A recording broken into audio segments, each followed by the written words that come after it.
Hello, I'm Chris Parkman and today I'm talking about insolvency. What is it? What are the early signs and what can you do about it? So what is insolvency? Insolvency is defined under section 123 of the Insolvency Act 1986, and that section sets out two tests to consider whether or not a company is solvent. The first test is called a balance sheet test, and if a company's liabilities are greater than its assets, then that company is insolvent on a balance sheet basis. The second test is a cash flow test. If a company cannot pay its debts as and when they fall due, it is insolvent on a cash flow basis. As you can imagine, there's been quite a lot of debate and case law over the years as to which test is the most appropriate in any given circumstance. The leading case on the matter is Eurosale. What Eurosale essentially said was that if a company had ceased to trade or was unlikely to have future income, then the balance sheet test is the most appropriate test to use. Alternatively, if a company was continuing to trade and was likely to have future income, the cash flow test is the more important test. If you think about it, that actually makes quite a lot of sense.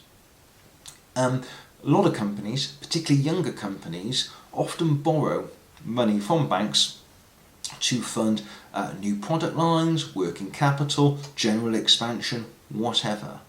And therefore there might be quite a bit of debt on the balance sheet. However, if the company is paying all its suppliers within its agreed credit terms, paying all the monthly finance costs and making a profit, well, then clearly it is solvent and should continue to trade.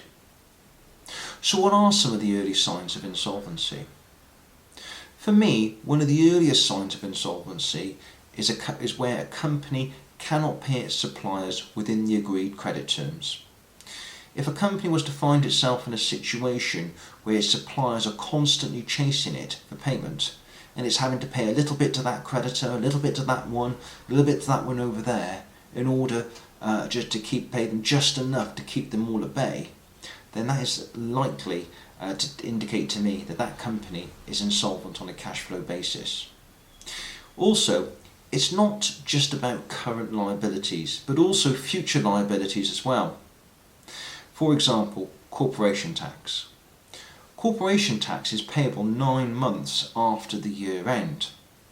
Now, if your company has got a tax liability due in 9 months' time, but you also know there is absolutely no prospect of the company having sufficient cash to pay that liability as and when it falls due, then that company is likely to be considered insolvent on a cash flow basis as well.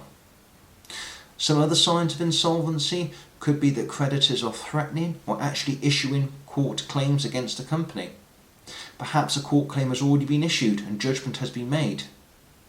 If that judgment is not settled, creditors may then try to enforce that judgment by instructing bailiffs or sheriffs to attend at the company premises to seize assets.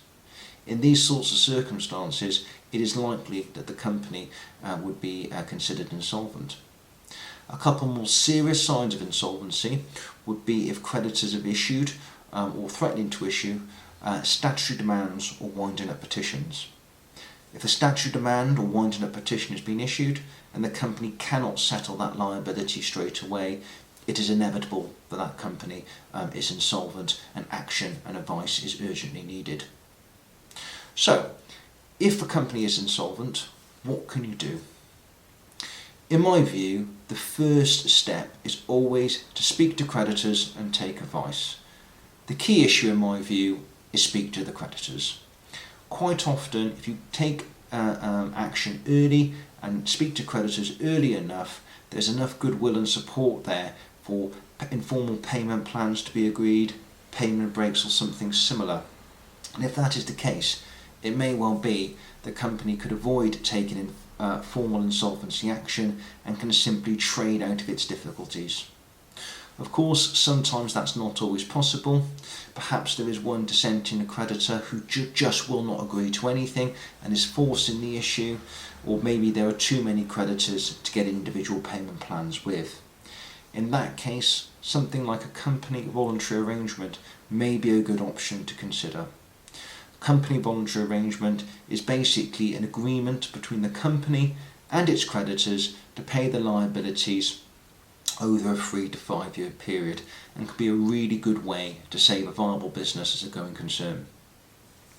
If things have moved on a little bit and perhaps bailiffs or sheriffs have been instructed and are about to seize assets, or then perhaps something along the lines of an administration may be an appropriate option, as administration is designed to provide a breathing space from creditor action and give the directors and insolvency practitioner a few weeks to come up with a plan and work out what the best course of action is for the company and its creditors.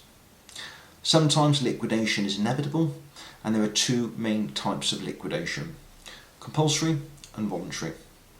Compulsory is a court-driven process and can be quite slow and clunky. A voluntary liquidation process is quick, efficient, and quite straightforward. Sometimes it is possible to save the underlying business of a company, but not actually save the company itself. And something called a Phoenix company can be used to restart the business going forward. In those sorts of circumstances, something a creditor's voluntary liquidation would be a useful tool to use to save that underlying business, if appropriate in the given circumstances. Accordingly, it is always a good idea to take advice and action early. And if your company is insolvent or worried that it could become insolvent, and you'd like a free meeting to discuss your company's circumstances, please don't hesitate to contact us. Thank you.